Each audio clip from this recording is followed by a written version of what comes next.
Olá a todos, sejam bem-vindos a mais um episódio do nosso podcast. Hoje nós estamos honrados aqui por receber um convidado super especial, que é uma referência aí na área de cibersegurança e comunicação efetiva, né, que é Rafael Dias Duque. Então, Rafael, muito bem-vindo. Obrigada por ter aceito esse nosso convite. Só para falar um pouquinho do Rafael, porque daqui a pouco ele vai falar também um pouco sobre ele, né? O Rafael é especialista em tecnologia e fundador da UIT. Ele começou a empreender aos 14 anos, consertando computadores em empresas e lojas aí no bairro da Lapa, em São Paulo. Depois, aos 15 anos, ele tornou-se a pessoa mais jovem aí na América Latina a obter certificações de reconhecimento global em soluções como Microsoft, Citrix e RSA. Então, é uma verdadeira satisfação em tê-lo aqui conosco. Antes de aprofundarmos aqui nas complexidades da cibersegurança, comunicação efetiva, que é o tema que nós vamos abordar hoje, fala um pouco sobre você e compartilhe um pouco sobre a sua trajetória e como você se tornou aí um especialista nessa área, né? Quais os momentos marcantes que influenciaram a sua decisão de se dedicar aí nessas áreas? Muito obrigado, Jéssica, Flávio e Mário aí pelo convite. Falar da carreira, falar um pouco de cibersegurança é sempre um tema muito importante, né? A gente tem que levar isso cada vez mais à frente na cultura das pessoas, né? Porque isso acaba infligindo todos os CPFs aí das pessoas, né? Não simplesmente somente os nossos negócios, né? A gente tem um impacto muito grande na sociedade como um todo. Eu sou Rafael Dziaduc, hoje o meu status atual é como cofundador da UIT Tecnologia, uma empresa de cibersegurança há mais de 10 anos, prestando serviço aí para empresas de todos os segmentos, né, com diversas soluções, hoje com uma referência muito forte dentro da Fortinet, um dos maiores players aí de cibersegurança, acho que do mundo aí, né, como referência. E também estou à frente eu presido a área de tecnologia, o setor de tecnologia, dentro de um grupo de líderes empresariais, dentro, aqui no Brasil, né, que representa aí um grupo de mais de 300 empresas, que são pessoas extraordinárias aí que estão à frente dos negócios e se reunindo justamente para poder alcançar relacionamentos e conexões para poder fazer a diferença no negócio das empresas.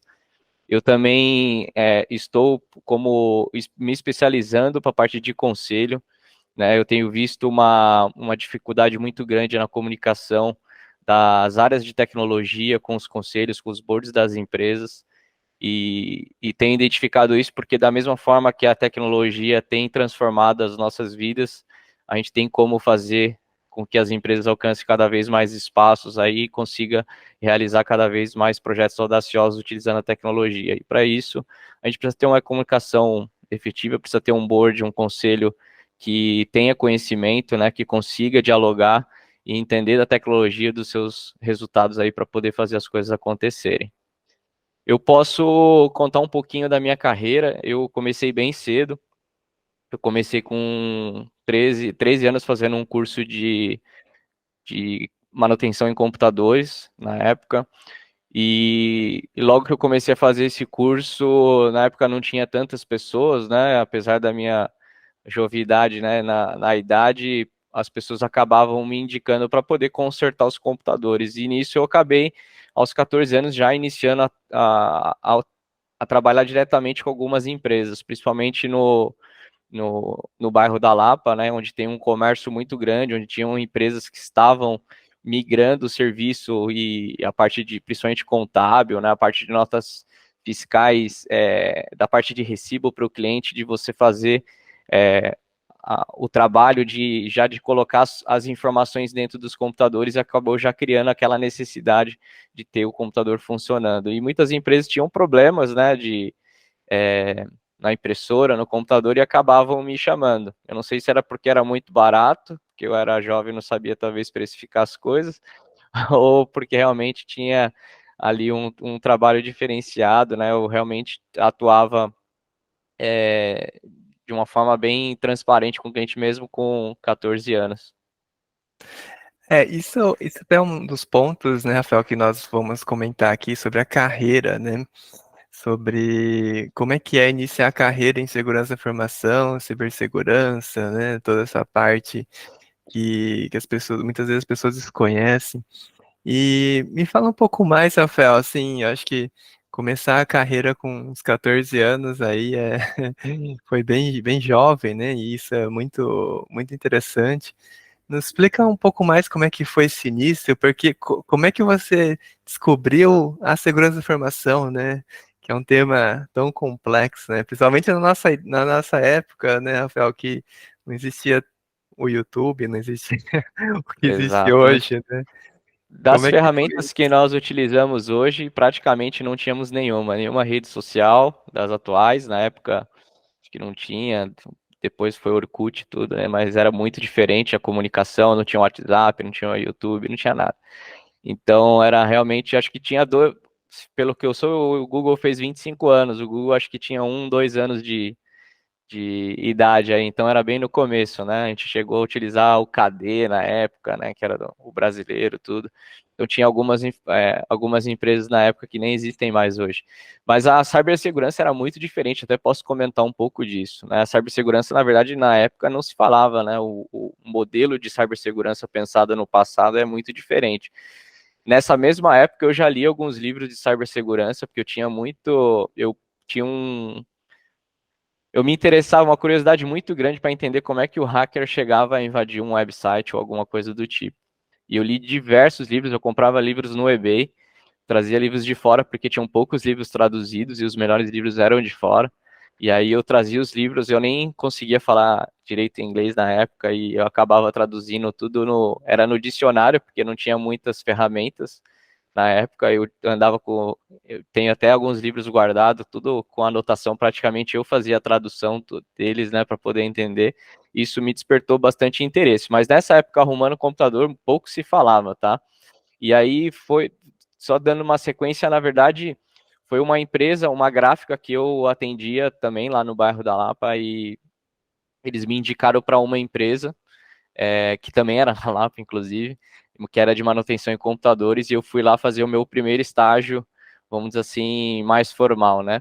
A partir dali, dentro dessa empresa, eu acabei tendo acesso a mais informações, foi quando, aos 15 anos, eu já consegui tirar algumas certificações, também realizei colegial técnico depois, né, com a partir de processamento de dados, então eu vi bastante programação, vi redes, e foram tudo bases que eu acho super importante para as pessoas hoje, quando o pessoal pergunta, por onde eu começo em cibersegurança? Pela base, é programação e redes, é a base para que você possa estar iniciando dentro da carreira de cyber depois e buscando uma especialização, então esse já é um insight bem legal. E aí, posterior a isso, eu comecei a ter bastante trabalho, porque eu era novo, né? Depois acabei fazendo 16, já estava até podendo trabalhar de uma forma mais formal, né? Aqui, em termos de empresa. E comecei a me desenvolver na carreira, fui fazendo o colegial técnico, como eu falei, faculdade também de sistemas da informação, que me deu uma base, principalmente gabarito com contato com professores, com coisas novas, né? Relacionamento com pessoas que eu levo até hoje. Hoje eu tenho clientes que na época estudaram comigo, na faculdade e eles hoje são clientes da minha empresa, então a parte da faculdade é um ponto bem importante.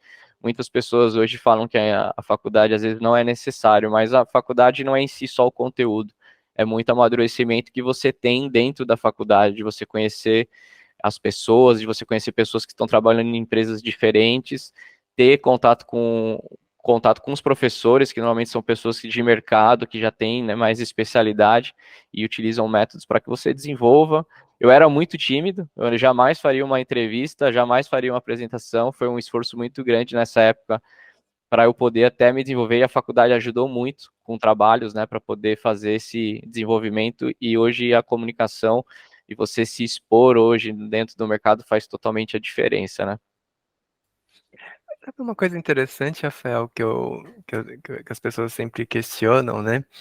No início da carreira, né? Se você se dedica a uma universidade, né? Um curso ou uma certificação, né? Você que fez uma certificação, provavelmente você fez uma prova em inglês, né, Rafael? Naquela época acho que nem tinha prova em português. Não tinha. E eu lembro muito bem disso também, que passei por essas situações e meu inglês também era bem ruinzinho, né? Então era muito difícil fazer a prova, já que nem tinha prova em português. E me diz o que que você acha, né, sobre no início da carreira, né, certificação versus uma universidade versus um curso, né, específico? O que que você acha, Rafael? Sim, eu acho que não existe uma regra, vamos dizer assim, um caminho único para que você alcance aí o sucesso, né, profissional, né, que você consiga desenvolver. Eu acho que são diversas histórias, eu acho que cada um pode fazer de uma forma, mas eu acho que tem coisas que você não consegue abrir mão, né, que são as bases para que você possa entender o contexto e as partes mais especializadas dentro das áreas, não é só cibersegurança, como inteligência artificial que a gente fala hoje, parte de cloud, software, né? Independente da área que você está indo, realmente você vai precisar de algumas coisas básicas. Então, fazer um curso, seja ele um curso técnico para que você possa obter uma certificação depois, seja de uma Cisco, por exemplo, que você tem toda a academia Cisco, que é excelente para você começar fazer a academia para você poder tirar a certificação. Muitas das coisas que você vai ver dentro do curso, você também vai ver na faculdade, então é uma coisa complementar. Então, independente de onde você comece, acho que a dedicação e o você empenho, você vai precisar fazer mais do que você está vendo no curso e mais do que você está fazendo na faculdade. Esse é o grande diferencial. Não adianta você querer se basear somente no que está passando ali, o professor está apresentando ou que você está estudando para tirar uma certificação. E um dos temas, né, que a gente tinha mencionado aqui, que a gente vai falar sobre comunicação assertiva, eu acho que o que você comentou, né, sobre quando você estava na universidade, né, estudando, e que hoje são clientes, colegas viraram clientes, eu acho que isso tem um pouco da comunicação aí, de desenvolver essa comunicação, manter um network, manter essa comunicação e reverter, né, e evoluir melhor, né, nesse cenário, né. E aí, para os nossos ouvintes aqui que não estão tão familiarizados aí, você poderia, né, nos explicar aqui o que engloba, né, a cibersegurança, como isso está relacionado com a comunicação mais efetiva? Claro, quando a gente pensa num profissional de cibersegurança, nós pensamos num modelo de um menino novo, cheio de espinha, com óculos, super nerd, né? E falar de cibersegurança para muitas pessoas é como se falar de um bicho de sete cabeças ali super diferente, que ninguém vai entender nada. Então, já partimos do princípio que hoje nós temos diversas gerações, né? Então, se você pegar os meus avós, meus pais, eles não nasceram com a tecnologia na mão. Já minha filha já nasceu com tecnologia na mão. Hoje ela, né, apesar de ser pequenininha ainda, mas ela já vai crescer com um celular, com contato à internet, aplicação, né? A escola, o modelo de ensino já vai estar atrelado.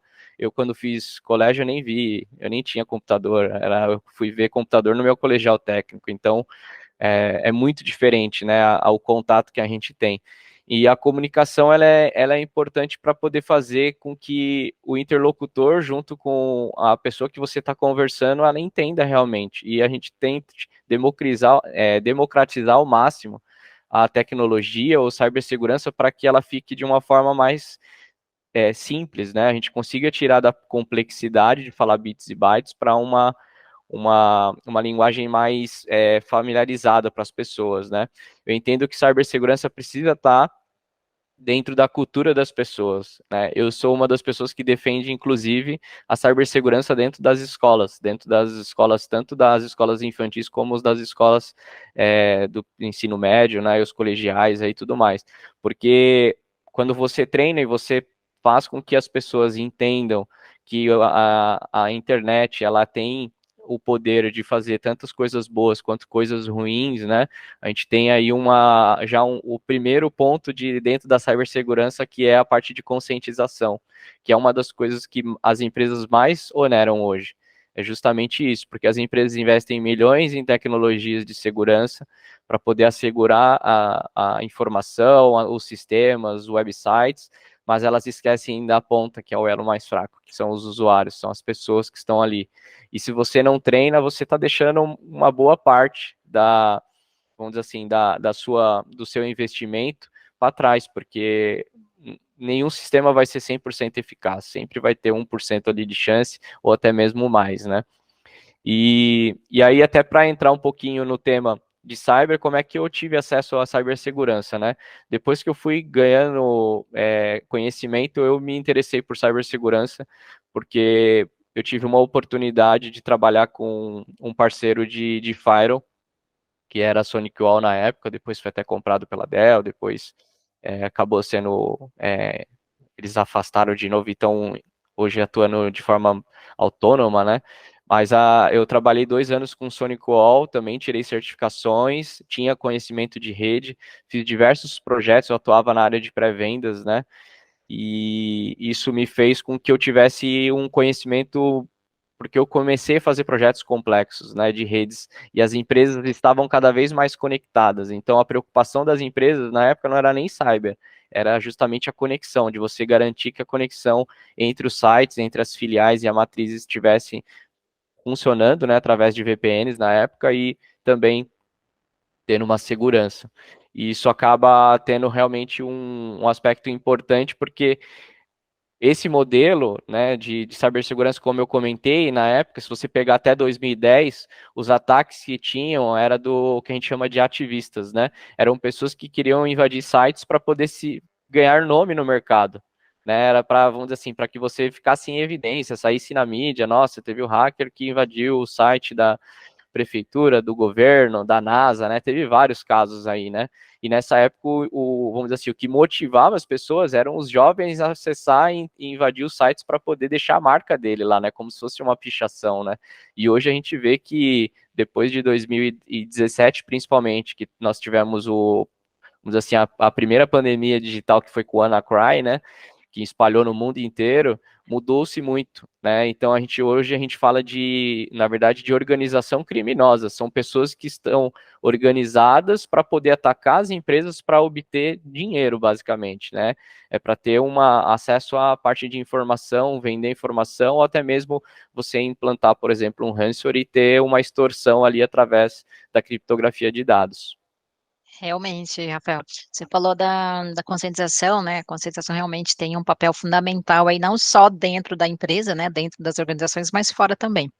E Rafael, aprofundando um pouco mais, né, nessa nossa conversa, quais são os desafios, e ameaças enfrentados pelas organizações no atual cenário digital? E de que maneira a comunicação efetiva ela desempenha um papel crucial na redução desses riscos cibernéticos? Tá. Hoje as empresas elas passam por diversas ameaças, né? A mais conhecida é o ransomware mesmo, né? Que ele é vamos dizer assim, uma ameaça que ela basicamente ela tem o objetivo de criptografar os dados dentro da companhia para que você obtenha ali uma extorsão financeira através de Monero ou de Bitcoin, né? Que são, vamos dizer assim, formas da parte de moeda digital que você consegue extorquir as empresas sem ter um rastro, né? E aí você consegue deixar ali vamos dizer assim, uma tela, né? Hoje eu não sei se as pessoas estão ambientadas, mas basicamente quando o ransomware ele criptografa todos os dados, você tem uma tela de interface que você comunica com o hacker ali, né? Com a pessoa que está fazendo esse ataque. E aí o que acontece é que ali ele te deixa um preço e uma carteira digital para você fazer o pagamento para ele te devolver os dados.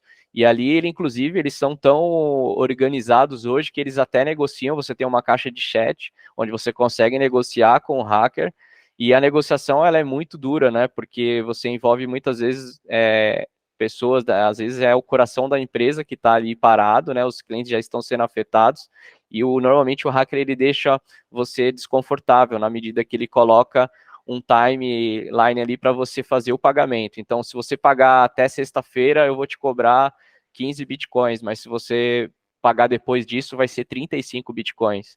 E aí a pessoa tem que tomar decisões, muitas vezes, com sentimento à flor da pele, né? Passa todo aquele vídeo, né, de toda a sua carreira, de tudo que você fez para chegar até ali dentro da empresa e você poder perder tudo. E aí que você começa a ter grandes problemas nas empresas. É uma questão interessante, né, Rafael, que você comentou. E quando a gente trabalha com cibersegurança, acabamos sendo muito técnicos, né? A gente entra muito no detalhe técnico, no bit, byte, né? E, Rafael, como é que você que já tem, né? Você estuda sobre isso, né? Tem se especializado no tema.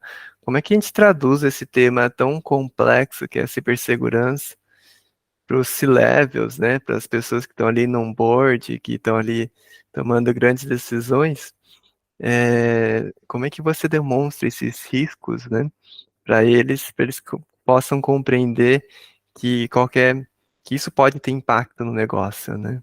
Sim. Primeiro nós precisamos entender que o perfil, né, a persona que está do lado do C-Level normalmente são pessoas que têm, vamos dizer assim, né, mais experiência, né? Então, por natureza, a gente já tem um board normalmente mais maduro, que são aquelas pessoas que não nasceram com o computador na mão, né? Até com o exemplo que eu dei, né, anteriormente. Então, são pessoas que estão acostumadas a ver números, basicamente. Né, e diferente da área financeira, né, que você consegue apresentar números para poder até montar uma estratégia para as empresas, a tecnologia, ela muitas vezes ela é vista como gasto, porque ela não tem um resultado tão palpável na mão, né? Vou investir tanto em segurança, vou ter tanto de resultado.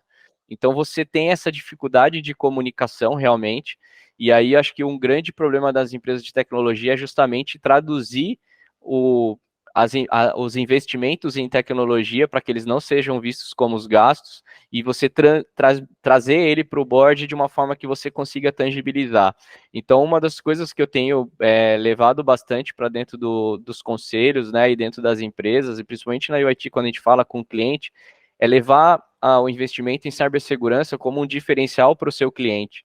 Né? Então, em vez de você apresentar, por exemplo, que tipo de firewall que você vai utilizar, que tipo de tecnologia, né, de proteção você vai investir, qual o resultado que você vai ter nisso, quanto que você vai proteger a mais o seu cliente, né, o quanto que você vai ter de resultado em cima da parte de melhorias, né, de você não ficar parado, né, quanto custa a empresa ficar parada. Então, todos esses números, ele traduzindo em resultados, é muito mais fácil o board entender do que você ir literalmente levar e falar, para investir, você vai ter que colocar esse firewall, vai ter que colocar esse EDR, essa solução de proteção de WAF, né? São todas siglinhas que a gente acaba tendo dificuldade de ter que explicar tecnicamente para o board, e o board simplesmente não vai entender, mas é muito fácil se você falar para ele de uma forma mais simplificada, né, mostrando qual o benefício que ali vai ter, né, qual o resultado que aquilo vai proporcionar para o seu cliente final e para a sua empresa, e aí com certeza isso já fica uma forma mais simples de a gente conseguir até mesmo fazer com que as empresas fiquem mais protegidas. Ótimo, Rafael. E você tá falando, né, para nós aqui, me faz também refletir um pouco do quanto a comunicação, né, ela pode ajudar as empresas, né, a fortalecer a sua postura ali de segurança, né? Isso você tem realmente visto? Isso é efetivo? Isso tem... Como é que você, principalmente nesse grupo, né, que você participa, né, liderando esse comitê executivo aí, como que isso tá funcionando aí? Como você está vendo? Sim. Até uma das perguntas que a Jéssica fez foi a respeito dos tipos de ataques, né? Um ataque que a gente bate muito hoje é a engenharia social, né? Que é justamente você tentar acessar as empresas através da compra de uma credencial ou se passando por alguém no telefone, por exemplo, da empresa, e aí eu tento capturar um usuário e senha, se passando por alguém dentro da empresa, né? Um superior ou alguma coisa do tipo, e aí você conseguir acesso interno ou casos, inclusive, de compra de credencial, que é o que tem acontecido também. Né, os cybercriminosos vão em pessoas específicas que têm acesso administrativo, normalmente, da rede, ou poderes, né, dentro da rede, e aí você consegue comprar uma credencial e a pessoa acaba vendendo ali por questão, né, financeira, ou seja lá qual o tipo de problema que tem ali dentro da relação funcionário e empresa. Mas realmente é importante que a gente olhe essa parte das pessoas, de conscientização, para que a gente possa fazer com que a empresa fique cada vez mais segura. Né? Como eu falei, investir em tecnologia hoje é necessário que você invista nas pessoas também. Né? Então não tem como a gente desvincular uma coisa da outra, né? Tem que estar andando junto. E isso tem que estar dentro da cultura da empresa. Os resultados são efetivos quando a gente investe nas pessoas. Tem casos, inclusive, que a gente foi fazer apresentações, palestras dentro das empresas, né? Que a gente promove bastante. E aí, quando você estava indo embora, você passava, às vezes, no corredor das empresas e você via senhas coladas no post-it na frente do monitor. Aí você fala, acho que o trabalho aqui precisa ser cada vez maior, né? Porque realmente as pessoas não têm noção nenhuma da falta de segurança que é você ter, por exemplo, senhas fracas, né? Você ter expor, compartilhar senha, deixar o computador desbloqueado, usar o USB externo, né? É uma coisa que teria que já estar bloqueado dentro das empresas e às vezes não está, e aí as pessoas utilizam. Então tem várias, inclusive técnicas que a gente usa para poder ensinar as pessoas, para conscientizar elas do poder que tem, né? Esses ataques de engenharia social. Isso é uma questão interessante, Rafael, porque a gente trabalha com vários segmentos diferentes e tamanho de empresa diferente, né? E muitas vezes no segmento da saúde, né, a gente repara que o nível, às vezes, de conscientização das pessoas, né, é um pouco diferente, né? Então a gente tem identificado questões que são até um pouco engraçadas ao ponto de é, a password, né, está escrito na tela ali no monitor, né, bom, visível para qualquer pessoa poder ver, né. A gente está falando de um ambiente hospitalar, né, ou seja, você já teria ali uma informação sem muito esforço. E qual caso, assim, Rafael, você que trabalha também com essa parte de defesa, né? Qual caso, assim, que vocês têm visto que foi um caso interessante, de um ataque, né? Ou às vezes de alguma ação maliciosa que vocês identificaram, assim? Tá, eu posso compartilhar alguns casos, né? Tem casos tanto internacionais quanto no Brasil. Aqui no Brasil, nós tivemos casos principalmente em laboratórios, né, que parou todos os prontuários, eles tiveram acesso às informações de todos os pacientes, né, de CPF, em alguns casos até da parte do seu prontuário médico mesmo, né, e isso vira um grande problema, porque você também tem figuras públicas, né, você tem pessoas ali conhecidas, né, então você gera uma discussão até na mídia, né, quanto a isso. E fora a questão de você parar impactar pessoas que estão fazendo tratamentos, fazendo, às vezes, até mesmo cirurgias hoje, porque as máquinas, né, são conectadas, né? Hoje você consegue, por exemplo, nós temos um cliente específico, até um exemplo, nós temos um cliente que é laboratórios, onde a pessoa que faz o laudo do exame, ela está remota, ela não está no mesmo local, então ela está atendendo. Antigamente você precisava ter um médico em cada laboratório para fazer os laudos de um exame de ressonância, tomografia, por exemplo. Hoje, uma pessoa estando de qualquer lugar do mundo, ela consegue fazer o exame e atender diversos pacientes em diversas localidades ao mesmo tempo. Né? Então, para isso é preciso comunicação, é preciso, né, que você tenha estabilidade, né, que você tenha redundância, que você tenha que ter segurança também, né, porque você também pode estar vazando informação. Então, isso tem um impacto muito grande. E nesses laboratórios no Brasil, né, foram 2 casos bem conhecidos e eles acabam sendo atacados recorrentes. Isso eu até posso comentar depois. Eles acabaram parando toda a parte de exames. Você não conseguia marcar exame e a pessoa chegava até no exame que estava marcado dentro do laboratório e ela não conseguia realizar o exame, porque o médico não conseguia baixar o histórico da pessoa e depois registrar. Então é um problema muito sério, porque você está falando de pessoas até em casos, como eu falei, de cirurgias que precisam fazer com urgência, tudo. Então os hospitais, os laboratórios, eles estão cada vez investindo mais em segurança e em conscientização também, porque eu tenho um outro ponto que eu gosto de citar. Dentro das empresas, o lado mais difícil de você, que você tem que mais investir em segurança, é dentro da enfermaria, porque ali você sabe o histórico de tudo, você sabe quem são os principais contatos da empresa, porque normalmente você sabe, né, para quem você vai ligar, se é para o pai, para a mãe, então você tem dados pessoais, você tem telefone, você tem a parte de prontuário, você sabe até tipo sanguíneo, você sabe várias coisas da pessoa, e dentro da enfermaria normalmente é um ambiente menos controlado, né, porque normalmente é um ambiente que você não, ninguém imagina, o que eu vou ter de vulnerabilidade dentro de uma enfermaria, e na verdade ali é onde está o maior número de informações, né, e a gente tem aquele caso também médicos que não querem deixar as coisas nos sistemas, né, que normalmente é mais fácil de segurar, né, não tem aquele prontuário físico, mas existem ainda médicos que utilizam prontuários físicos. Então, existe um amadurecimento aí do próprio trabalho nosso junto com as empresas para poder fazer com que fique cada vez mais seguro, né, essa gestão das informações, né, e a conscientização no geral. Perfeito, Rafael.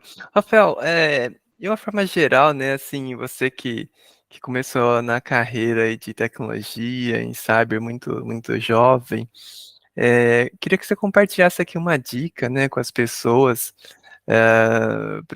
para quem está nos ouvindo aqui, quer entrar na área, e não só para quem, né, quer entrar na área, mas para quem quer, às vezes, mudar de área, né, trabalha com, é um DBA atualmente, trabalha no suporte ao usuário, né, e quer migrar, né, quer vir para cibersegurança, né.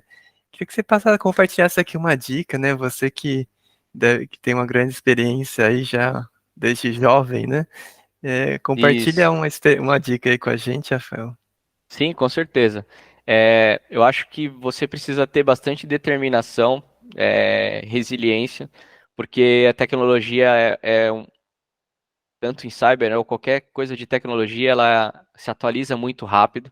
Então exige de nós profissionais, né, seja você júnior ou até mesmo experientes, um processo de treinamento e condição de você estar sempre buscando novas informações e se atualizando. Tá aí a inteligência artificial para comprovar o que eu estou te falando, né? Que a inteligência artificial já existe há mais de 10 anos, e aí o boom que teve agora no último ano, né?